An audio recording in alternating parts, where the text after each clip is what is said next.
hit the recording here, and we are live. Well, we're not live. We're recording now. Welcome, everybody, to the Daly Joe podcast. I'm here. I'm Steve Daly, a local real estate agent in town, and I'm here with Joe Plus. I'm. What am I? What are you? I'm involved in a few different things. Town planning, zoning, first taxing district, and I get a shovel and help with the garden club now and then. Well, thank you for doing all that. All right. And we also have Katie Roy here with us. Katie, can you tell us a little bit about who you are? Yeah. So I'm a Wyndham native and grew up in South Wyndham, and I live now in Mansfield. I'm invested in Willimantic, heart and soul, always have been, and I'm a nurse. My passion is women's health, particularly the perinatal period of care for all birthing people. And I'm psyched to be on the show, guys. Thanks. Awesome. Well, thank you so much for joining us. We're really excited that you are here, especially being a Willimantic native and doing some big things and having a big vision in town here. So we're really excited to talk about that. But before we do, why are we even gathered here today? We got a couple things on this podcast. Yeah. So you can chime in on any of this, even though it might not be what you thought about. But since you're here on the call with us, anything's fair game. It's all fair game. Yeah. Okay. All right. So where do you want to go next, Steve? You want to talk about... Oh, so I just wanted to, I was asking, why are we even here doing the podcast? And Katie, for sure, we want to know why you're here on the podcast. And really, we just want to talk about our journey here in town. We love this town. We do. Been here for, I'm like Katie, a native, although I moved away for a long time and then came back. Prodigal Joe's son. From New York. What's that? The prodigal son? Yeah. That's right. Here I am. I don't expect anything, though. I'm a newbie by local standards, but I've been here around 7 years or so. Maybe. 7 years, yeah. Very fresh, very fresh. You can tell from the beard. Yeah. And I'm a Slingshot resident. My partner, Eric Haneman, and I decided when I was living in the D.C. area that we wanted to, I said, do you want to grow roots wide or deep? If we go wide, we have less support, but more time. If we grow deep, we've got all the support we need and lots of time with family and friends. So here we are, and so grateful for it. Me too. Awesome. That's beautiful, Katie. Yeah, well, we're glad you guys chose that. It's great having you guys in town. So we're going to move to our next segment here, which is the Willie Today. We like to look at the social media group on Facebook called Willimantic Today, choose a topic and something that we see and just... take a look and see what other people's ideas are about it and see if we have any questions to add as well. I will look at the Chronicle, too, and any other... And the Chronicle. Any other source of great gossip or... Willimantic happening now? Scuttlebutt. The local corner? I have one that kind of got me going a little bit. Somebody posted this past week a picture of a basketball hoop at the West Ave apartments. Right. And it was bent at a 60-degree angle, and it was totally destroyed. And lots of people were ruminating on, what a loss it is for the kids there, and how could, a bunch of comments about how the kids over there don't behave, and parents need do a better job taking care of the kids. And then if you read down the comments, somebody chimes in saying, "Yeah, we saw a delivery truck, that was delivering supplies as part of the renovations that are ongoing there, ran into it and knocked it over." And so I did a little bit of follow up on that because one of the comments was from DJ Chuck, and he's running for town council, by the way, in the Wyndhams. Great guy. He said it's been like that for a year. Oh, interesting. And so, here's like social media. We need to get to the truth. It seemed like it seemed like it just happened. Right. But so now it's almost worse because this thing happened over a year ago.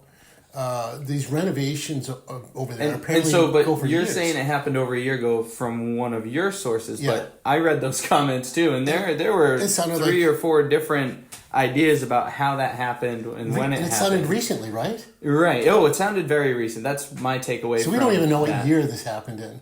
If you asked me to put my hand on the Bible and say if I knew what happened or when it happened, no. So then my next thought was, who's responsible for making that decision to either fix it or not fix it? And so this is where I said, okay. I think it's probably Katie Roy. This is. I'm on it, guys. It would be done. It would be done already if it was. That's a good point. This is the because she gets things done, and we're going to talk about that. But like the Willimantic Housing Authority. Do you know what that entity is? Yes and no. I don't know the people that are in it, and I don't know the structure and how things get done there. It's not town or state. It's quasi-government, they say on their website. It's really on the website. It says quasi. Yeah, really, it's kind of murky. Really, and it says the board is appointed by the what do they call it? The Board of Selectmen in Wyndham. Okay. So I'm taking it they haven't changed that website in a while. Yeah, they're now called Town Council. Wow. So here we have they manage a lot of properties and a lot of people in this town. And it's a quasi. So maybe for another show we can. Yeah, we'll dive into that. So that's very interesting, though. So are you suggesting that that's where the final authority or responsibility for getting this fixed lies? I think so. Okay. Yeah, it's another little. I don't know. Another little piece to the puzzle as to what makes up our town, and how you go about fixing things and what those incremental steps are. Yeah, well, that'd be a whole journey. Speaking of the incremental steps, though, so that's really let's move on. That's really cool. Well, yeah, but actually there is already an incremental step on this. I don't know if you saw.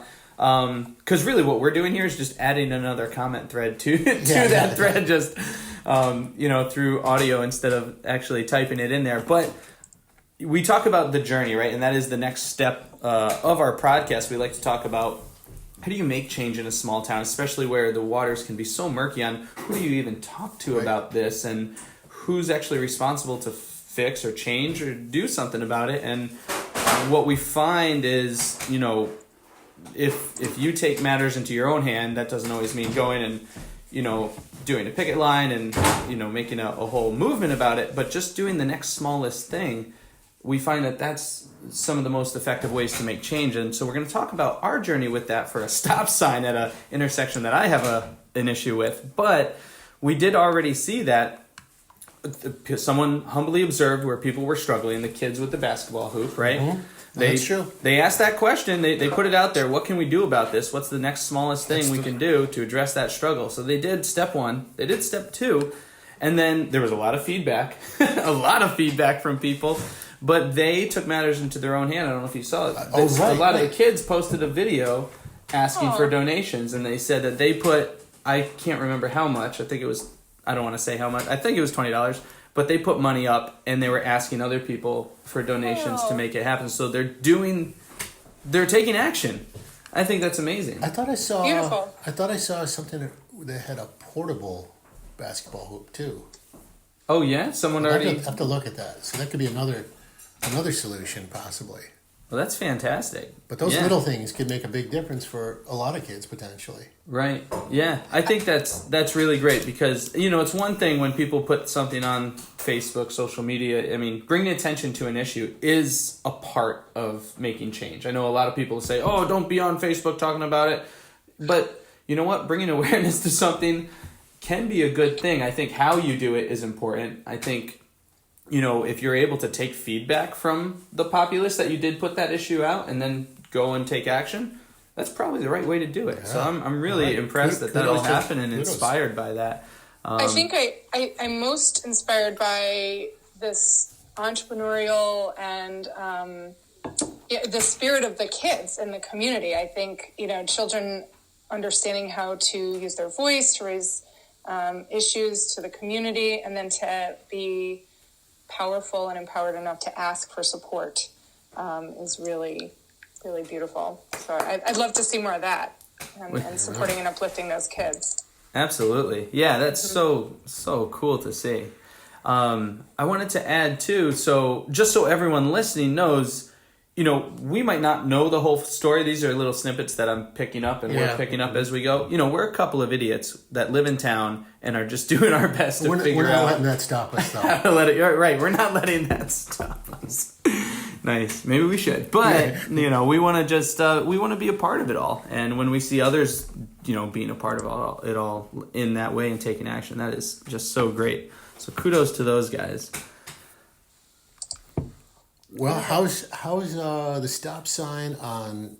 Let's see, what's the intersection? It's Church and there's Church. I think my next So let me talk about my struggle and my journey just a minute.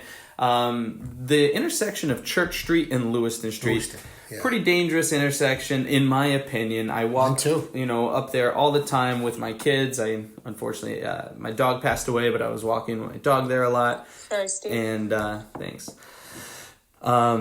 I've also had, and I've seen a lot of near crashes, and I've heard about some actual crashes there. And so it's something that, I wrote, so I observed that situation, right? If we're talking about the 4 steps, step 1 is observing the thing and the issue there, and just then taking the next step of asking the question, what's the next smallest thing we can do to address that issue, right?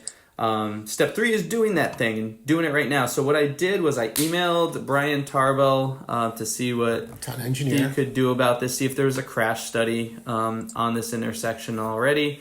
And then I also ordered a step 2 kid alert from Amazon, which is the little green person with the little red hat and a flag that's sticking out into the roadway. And I put that out there. And saw if that would make a difference. I actually ordered 2, one in front of my house and one for that intersection. And I'll tell you what, that was pretty great because walking around, I could clearly see brake lights where I had never seen any before. It really did slow people down. Oh, we were onto something until... How long do you think that little green person lasted out there? This is not going to be good. This is not going to be good, no. It was like 4 days. 4 days. 4 days and gone. So maybe. Well, okay. So we gotta tie this up a little bit. So yeah, we gotta get to. So you found some evidence. You've contacted the town engineer. They're going to do a study. So now it's like a message. Now it's like, they are doing a study of multiple intersections. Whether it's here's what he said. Yeah, so I would like to do a safety assessment at the. So he replied to me, everybody. Just so you know, emails do work. Our people in town are great. This is not facts. Yep. Right. So that was 6 weeks ago, right? This is August 17th. So. I would like to do a safety assessment at this intersection and look what might be the best options for improvements. So he doesn't have a date set, but will keep me posted. Okay. I said, I appreciate it. Thanks for all you do. So he also said he has some improvements planned for several intersections at other streets. So that's awesome. We want to let the town handle things in their way. I didn't want to wait, though, because my kids still walk there. I still walk there. People still drive there. People can get hurt. So that's why I went ahead and got that. Kid alert is what it's called if you want to get one on Amazon. Yeah. So that's the feedback on that. So that's progress still happening. But I will say, man, putting that little green person in the road was really effective. So is there maybe there's something that can be done that can't be taken away? Oh, like I don't know, like a planter, like something really heavy. I don't know. What if like a speed bump? What if it was chalked? It was like you chalked a speed bump. Oh, just drew it? Yeah, just drew it. Just drew Would it. Would that slow people up? You could chalk a body. That would definitely slow people up. Yeah, maybe like you chalk it white and then put a silhouette of a body right there. I can't help with the dark humor there, but yeah. Yeah, well, that would slow people up. Would it? I would assume. I mean, it would last as long as the rain. It might cause another. It's a distraction too, though. So is the little green man. Yeah, but it's more in your peripherals. I think the little green man. Whereas I don't know the body. It depends on when you notice it. I think we can scratch the body idea. I think we can throw that out. If it's about to go under your hood. The feedback we have is we need something that can't be taken away. I mean, we could paint that. well, road. let's talk about why No it was one would taken know. away. Was this a town Except we official saying this is an obstruction? Was this, someone that really appreciated there being no obstructions or stop signs on that road? And even though it's a posted 25-mile-an-hour limit, they enjoyed the freedom and street design that allowed them to go 40 or 50 on it. You put it in the road though, didn't you? I put it just touching the sidewalk, so the back foot of it touched the sidewalk, and the rest of it leaned into the road. So yes, that seems. So not in the road, but right. where the rain would gather.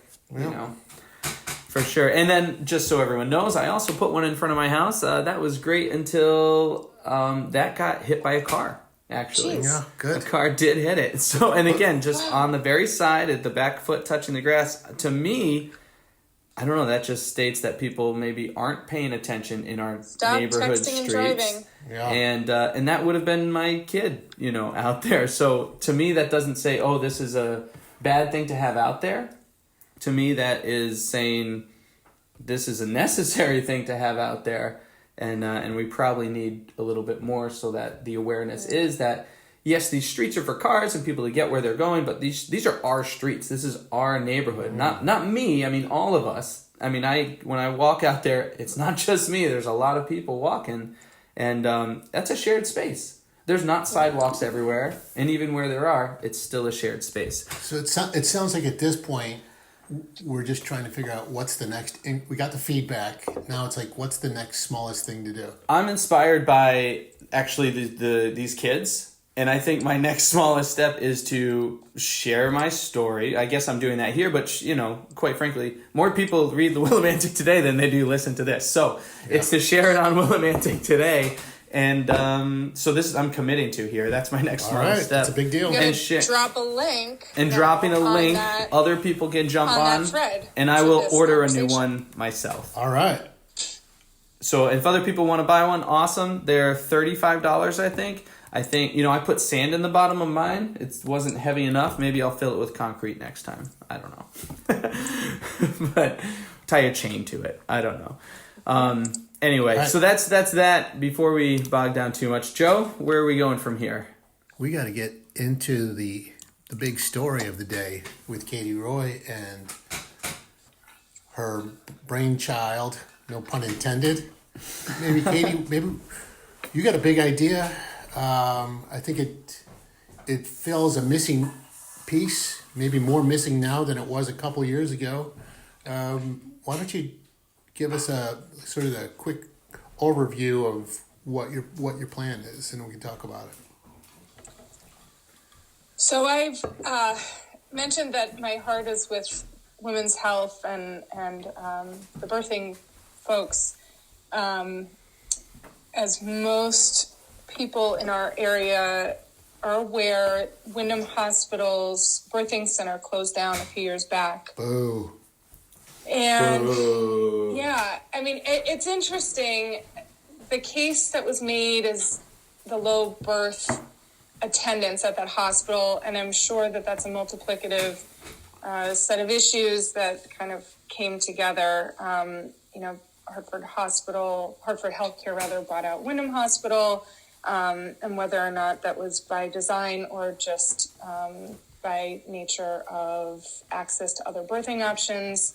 It's hard to say. But all that being said, particularly during the pandemic, there was a real call to awareness for safe, comfortable, healthy birthing options for families in home birth settings in particular. But there's been a growing interest in birth centers, which are now designated as of June 2023 in the state of Connecticut and identified as separate birthing spaces for well birthing people. So low risk births can happen in non-hospital settings that are designated as birth centers. A stupid question. So yeah. You're saying that people would walk into the birthing center and actually give birth to the baby. Yeah. Yep. So we're not. It's not. When you go into a hospital, it's often treated like a medical procedure, You Or know, emergency. like a surgery, Yeah. like an emergency, but this is a different approach. Yeah. So birthing centers offer a more home-like space for families to come together, and it's really a midwifery model of care, and it's really birthing person-centric. So the needs and the choices and plans of the birthing person and their family are foremost. They're honored by the birthing team.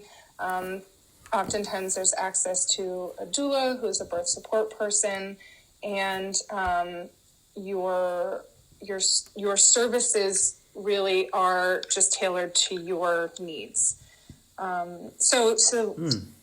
During the height of the pandemic, I'd had a vision for increased access to women's health care, particularly during the perinatal period, remotely, which would look like access to lactation specialists, who are people that help with breastfeeding, troubleshooting, and doulas, who again are people who are birth support and postpartum support. They're really experts in all things mother, baby, pregnancy, and postpartum. They're amazing. I appreciate you giving us the definitions for those roles, because that's not something I'm aware of, offhand. I understand because when Vivian was born, that's we kind of did a birthing center experience and had a doula, and it was really incredible. It was not it didn't feel like a medical procedure at all.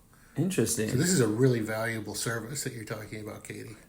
Yeah, I mean, birthing is a normative process, right? It's a healthy, generally for like the majority of birthing people, giving birth is a healthy, normal, physiological process. In this country in particular, in the Western world, really, the birthing process has been taken into the hands of, at the time, historically predominantly male doctors, and it's been medicalized. And so through that process, the sacred and spiritual embodiment of the birthing process has been dishonored. And so women and birthing people are left with disempowered kind of processes and a lack of ability to feel like they're part of the conversation. And there's just so much fear around pregnancy and birth in particular. If you talk to any one person who has given birth, I guarantee you 70 to 90% of those people will use the word trauma or fear to describe their process. Wow. Which is so unfortunate, because it's such a beautiful and such an empowering process if it's allowed to be. Right. Wow, Katie. Holy, I'm learning so much right now. That's amazing. Where would you want this cow. incredible place? So thanks for giving me a moment to give some background there. So ideally, to create a women's wellness and birth center is my ultimate goal. And yeah, go ahead, Steve. I'm sorry. I know Joe just asked a question, but before we get to like where this would be, so you said, these health services or these birthing services have moved to the medical doctor's field, and taken away a lot of the comfort that can be provided to it. What are people like? Because Joe, you still had a doula. So what are people? I had to drive quite a way. Okay, Yeah. right. Yeah. Okay, so not very local, but No. yeah, Katie, do you know what are people's options now? Sure. So I'm really excited, and if we continue the conversation at a later date, I would love to give a little more history and research on this bill. But in June, the Connecticut Senate Bill 986, an act protecting maternal health, was passed, and so this went ahead and created additional access to services, and particularly through Medicaid, women and birthing people will have either reimbursement or coverage of doula services, lactation services, and choice in birthing spaces. And this bill also designated birth centers, so there's no longer a certificate of need that would qualify a birthing space outside a hospital to be held to the same standards as a hospital, which is really cost prohibitive and an issue in so many ways. So all that being said, Right now, if you live in the greater Wyndham area, you can go down to Norwich and birth at a hospital down that way at Bacchus. You can go to Hartford, which is quite a ways, and you can go to Manchester. Manchester has what is called a birthing center, and it's a wonderful suite. It does have a separate entrance from the hospital. It's not a true birth center in that it's not a freestanding space that is not, governed by a hospital system. So the closest and only birth center in the state of Connecticut is the Connecticut Childbirth and Women's Center, and that's down in Danbury, which, is just super prohibitive in so many ways. So overall, the cost of birthing in a birth center is way lower for families who were to have to pay out of pocket. But it's also way less expensive even for insurance providers. So there's so many fiscal kind of drivers for this kind of type of care as well. Yeah. Sorry, yeah, just one more follow. So that's, wow, I can't believe, yeah, I guess we went to Manchester for ours, but I mean, that was a hard, long drive when my wife was in labor. That seemed pretty ridiculous, quite frankly. That was not a fun experience. Yeah. And that really brought me back to what you said about people, really remembering the trauma rather than the beautiful birth. But again, I guess to that trauma point is not being in the hospital there. I guess the advantage would be if things go south or there's further treatments that the mother or the child need throughout the process. Is that something that the birthing center can handle as well? Yeah, so that is often kind of the case against birth centers. But I will not bore you with statistics. More often than not, it is there is time. Enough time to get a birthing person and the baby, if the baby is born or being born in active labor, there is time to get to a hospital to support interventions that would then make everybody safer. So I think that's a much broader conversation, maybe for another day. But it suffices to say that this is a statistically really safe option for most people. And honestly, again, we could really get into it, but in a medical model of care in the birthing world, you are statistically significantly more at risk for being part of kind of the cascade of interventions that then eventually lead to surgical procedures, cesarean section in particular. So in a birthing center space, you are actually statistically less likely to need additional interventions because you have this empowered team of people and yourself who kind of allow this normative process to occur without putting deadlines and timelines and expectations, but all the while still monitoring a safe and healthy birthing process. So they're all trained and certified in what they're doing. Wow. That's awesome. Yeah. And midwives in the state of Connecticut are nurses, and they have additional degrees to become certified nurse midwives. They have a master's degree and they're nurse practitioners. Gotcha. Yeah, no, that definitely makes me feel better about it. And just knowing that, I'm glad we're able to learn about this. I mean, it's I don't think I'm having another baby anytime soon. But if we are, then, man, that would be great to have. I mean, it's not just about me, though. I mean, that sounds like something that would really benefit the town. So are you talking about a location here? I'm sorry, I'm back to Joe's question. Yeah. We only have about 3 more minutes, just so we Just know. a couple more questions So and we'll wrap this just up. got to wrap up. But yeah, Sure. Joe was asking about the So location. where would you put it, and what's, I guess maybe the 2 questions on the table are where would you like to put this, and what challenges are you facing to make this happen? Yeah, so I would say that, the most ideal space would be downtown Willimantic. Right. Main Street was really where my vision kind of came together, and we'll see what that holds. But, Steve and I had a really interesting conversation one day, and Steve, you'll maybe plug that term in for me. It had something to do with the walkability of businesses and entities that then kind of help to empower a community to connect with each other in meaningful ways. Yeah, I think it was walkability. Oh, okay. Well, nailed it. So, you got it. Yeah. Downtown would be beautiful, and in particular because the birthing experience and women's health experiences are so much more than just delivering a baby. And so the vision really is to build out what we call in the healthcare world wraparound services. So things that lead up to a healthy labor and delivery and feeling trust in your environment and the people providing that care. So access to perinatal yoga and to, meeting with your doula and to maybe childcare services during your women's health appointments, during your labor and delivery even.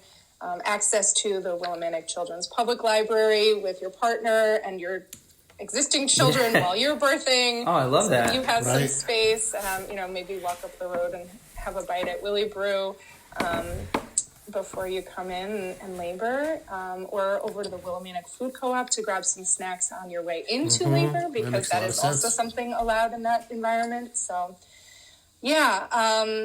Yep. So downtown would be a beautiful space. And in terms of what the barriers are at this time, I'm still investigating. It sounds like there is actually some loopholes, if you'd call them that, where we can put medical care facilities in the downtown area. So we shall see. I'm still kind of building out a financial plan, and so we'll see what that looks like as well. But obviously, downtown Main Street is a burgeoning, happening place to be, and Love access to care for people who are on the bus line and only walking to services and within their life experience is a beautiful thing. I'm so moved. Yeah. I'm inspired. We're rooting for you. We hope We're working with you. there we are. I love it. And Let's do it. hope Partners that- in health equity, guys. That's you. That's right. right. That's right. Katie, thank you Okay. so much. This Human was right. this was very just informative, Inspiring. and inspiring. That is awesome to learn about and to be on this journey with you. Thank you for sharing it with us and everyone else that's listening. Thank you for helping to make this town even a better town, because I think this would be an incredible addition to it. It's the best town. We deserve it. It's a We really do. beautiful place to be, and the diversity and the options for connection are just endless. So I'm really grateful for the conversation, guys. Thank you for your time and your invested interest. Awesome. Right. Yeah. Thank Well, you. thank you for joining us, Katie. That's all we have time for today. Thank you, everyone, for tuning you. in. We'll see you next time on the Daily Joe. All right. A shot? Cheers. A shot. Cheers. Cheers. Salud. Get your coffee and get out there. Oh, nice mug, Katie. It says Willimantic, everybody. It says Willimantic. Nice. All right. Bye. Bye.